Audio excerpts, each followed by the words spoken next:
It's time to welcome the Wine Ladies with Georgia and Suzanne. An entertaining hour topped up with great ideas about wine, where to dine, anything and everything to do with the vine. Great conversation, lots of laughter, guests from all walks of life, food and wine, music, art, sports, and much more, all on the Wine Ladies. Hi everybody, it's us, the Wine Ladies. I'm Georgia. And I'm Suzanne, and welcome to the Wine Ladies. Here we are live at one sip at a time. And of course to all our friends and fans on Facebook, Twitter, and thewineladies.com. Thank you for sending in your questions and your comments, as always. I also want to remind everybody that our next event is coming up, the holiday Mix and Mingle Wine Tasting Party with the Wine Ladies, November 17th. Save the date. It's taking place at the absolutely gorgeous Rumi Galleries in Mississauga. That's right. Come and mix and mingle. Come alone or bring a friend. It's going to be an awesome party. Also, all the wines that we'll be tasting that evening will also be available for purchase. So it's going to be a wonderful, wonderful event. Go to thewineladies.com for more details, for tickets as well. All right, so let's get on with the show.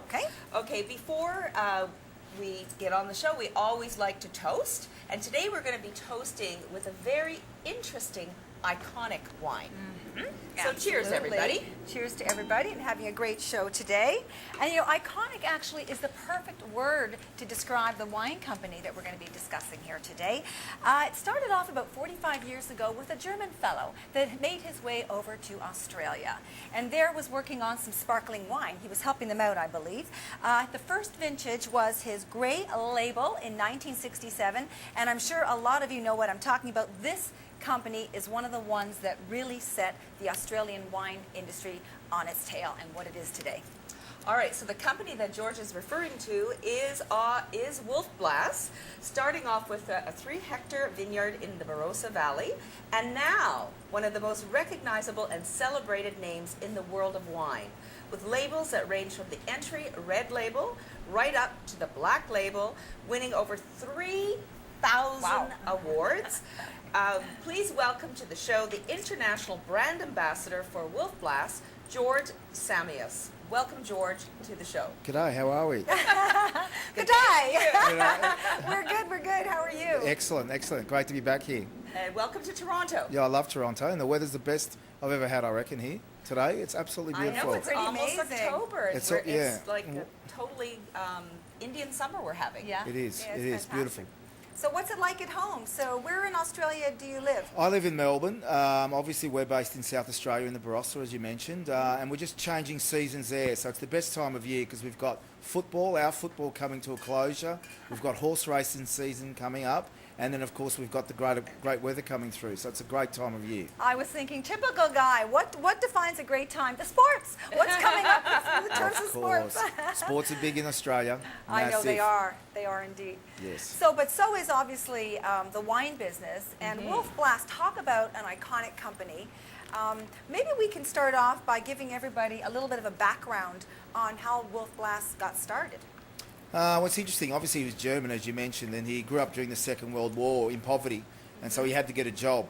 And the only way to get a job was to go work on the land, and so you could either go and be a farmer of produce, or you could learn how to make wine, and he actually chose that. So he had no inherent sort of desire to be a winemaker. It wasn't in his blood, but it was to actually earn a living. So he trained to be a winemaker. He went to the UK and worked for a wine merchant there, and he tried Australian wine for the first time, and he thought, you know what, I could probably do a bit better than this. And he got offered a job in Venezuela, and he got offered a job in Australia, but there was a coup in Venezuela. Month before. Not in the wine business in Venezuela or in something else? No, he got offered a job in the wine industry, but there was a coup in the political scene. The political coup. So he, a month before leaving, so he changed his mind and went to Australia to make sparkling wine. And he then started making his own wine on the side, and then started his own brand in 67, but really in 71, and the rest is history. What was happening at that time in terms of wines of Australia? Like what kinds of where was it in the world in terms of... It was very primitive. We'd been making wine since the first fleet, I suppose, so since Australia got settled in 1788. But our wine industry was very basic. Consumption in the 60s was 3 litres per head per year. And what is it now? It's nothing. 27. Oh, Wow. okay. So in 40 odd years, it's grown a lot. So Wolf always talks about when he got to Australia, he couldn't believe it because he'd come from Europe, cosmopolitan, Right. wine was at the dinner table. He got to Australia, it was beer, it was port, or it was sherry. The bars closed at 6 o'clock. The women were in one bar, the men were in another bar. They didn't talk. Really? It was How uncivilized. uncivilized for a Uncivilized, bachelor. George. Yeah, it was hillbilly country. It really Right. was. And so he sort of thought, well, here's the opportunity. So there was a little bit of right time, right place with him, but he managed to connect with not only what people wanted to drink, Right. but also the people. Yeah. They loved him. Yes, they did. And he was a brilliant marketer as well. Well, the personality, the marketing, and plus he kind of just had an innate sense of what people liked. Yeah, he did, absolutely. He still does. He's still a people person. He worked out the wines were undrinkable in Australia. The reds were very tannic. They were over-extracted. There wasn't flavour. There wasn't colour. And he couldn't work it out because it was a warm country. The grapes should ripen. And so he made wines straight away that had more colour, more flavour, and a softness. And, he... Without any training, without any real Well, training. he'd never made a red wine until he got in Australia, which is amazing. Wow. He had never That made is. red wine. But what he did was he took principles that he knew from white wine, and that with white wine, if you picked it too early, it was underripe, there'd be too much acid. He knew it was the same principle with red wine. And he's competitive. He is so driven Yes. that he just wanted to always succeed. And he always jokes that, as a German, he was used to coming second in 2 world wars, and so he wanted to win. That's cute. And he's still so bloody competitive. It's unbelievable. Wow. Well, I know he made a really bold step, I think, and I don't remember what year it was, but I know he invited a whole bunch of the international wine critics to come to Barossa Valley, I think it was, and to do the tasting. He flew them all in first class or something. Yep. To do the tasting, and I think that was one of the turning points that really helped shape Australian wine in general. Wasn't that one of the things that Yeah, turned absolutely. people around? Yeah, look, it was 1979, and he basically put himself on the table to be judged. Mm-hmm. Because what had happened was Wolf had made a lot of wines in the late 60s, but more so in the 70s, that won multiple awards. Right. And he got criticised. People said, oh, your wines are great as young wines, but they won't age well. So in 1979, with no money, he got all the critics together and opened every wine he'd made, 1,200 glasses, sat back in the corner and let the critics be the judges. And were the critics just from Australia, or were they from all No, over the world? he had a few from international, but mainly from the local Asia, New Zealand, because at that stage that's where he was exporting. But Len Evans, who's the most famous wine critic in Australia, he chaired the tasting, and in the end, unanimously they all sat back and said, actually, the wines do age well. And it's funny, we did it 4 weeks ago as well. We tasted 35 vintages of Black Label with some of those critics who are still in the industry. Back in Australia? Back in Australia, just to again show that a wine can be drinkable as a young wine, and it can still sell it well. Because that was one of the things Wolf believed in. Right. He didn't understand the concept of having to put wine in the cellar. Uh-huh. If you want to drink it today, you should be able to drink it today. So Right. make sure And it's drinkable. still able to have it to But age still able to nicely. age if you want to, yeah. Okay. And back then they weren't using the Screw cap? screw caps, I imagine. No, he used it in the late 70s as a trial, as did a lot of the Australian producers, probably the Yalumba family and Pusavale were the drivers, but it was far too early. The wine drinkers weren't ready. But now they are. More than 90% of our wine in Australia is now screw cap. Wow. See your Black Label as well, your high-end one. Yeah, we actually started with the high end. That was a conscious Really? decision by Chris Hatcher, our chief winemaker, who I know you guys have met. And Yes. he basically said, well, if the big roadblock will be people thinking it's only for cheap wines, let's do it with our most expensive. So he did Platinum in 2001. Very smart. Black Label in 2002. Yeah, it was a good move. Wow. Good move. And now it's every wine. Unbelievable. Well, I know it's a favorite amongst my friends. When we go out to dinner, they have always seem to want to be selecting the Wolf Blass labels. So we definitely have some fans here in Canada. It's a great market for us. Yes.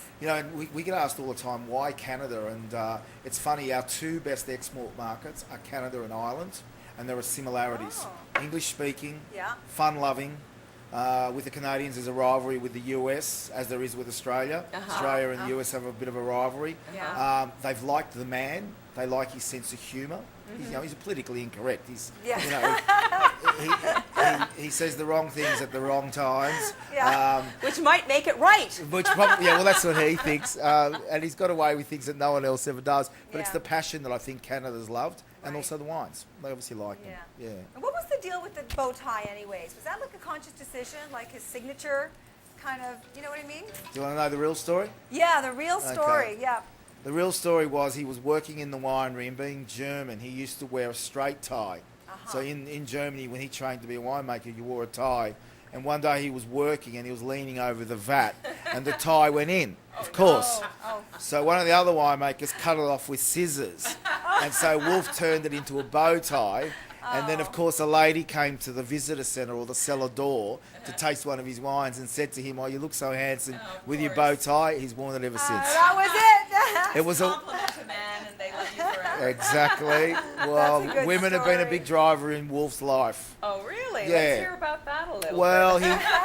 no, in all seriousness, he believed that if you couldn't get women to drink wine in Australia in the 60s and 70s, you would fail because they were 50% of the population. Right. And so you had to make the bottles more attractive, you had to market it differently, and you had to make the wines softer.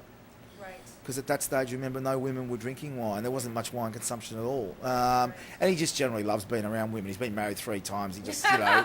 And if he was here, I'd say the same thing. We have a joke about it all the time. And, hilarious. you know. All right, you know what? Let's go to a quick break. When we get back, I think we're going to open up some of these wines, and we've got a vertical tasting here today. We have. The 2005, 206, and 07. All right, we'll be right back.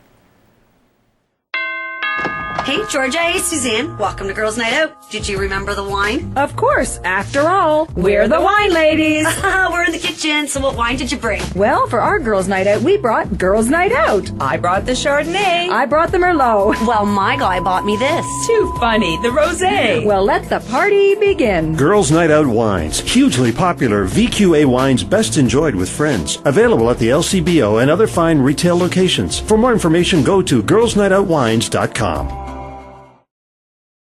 InBeautyMed Spa is constantly researching the latest innovations from around the world and bringing them home to you. It's a wonderful meeting of Eastern philosophies of skin and body care with exciting and innovative Western technology. All the InBeautyMed Spa health and wellness programs are medically supervised. A physician and dietitian are also available for client consultations. InBeautyMed Spa. Inspire the nature of beauty. Visit inbeautyspa.com.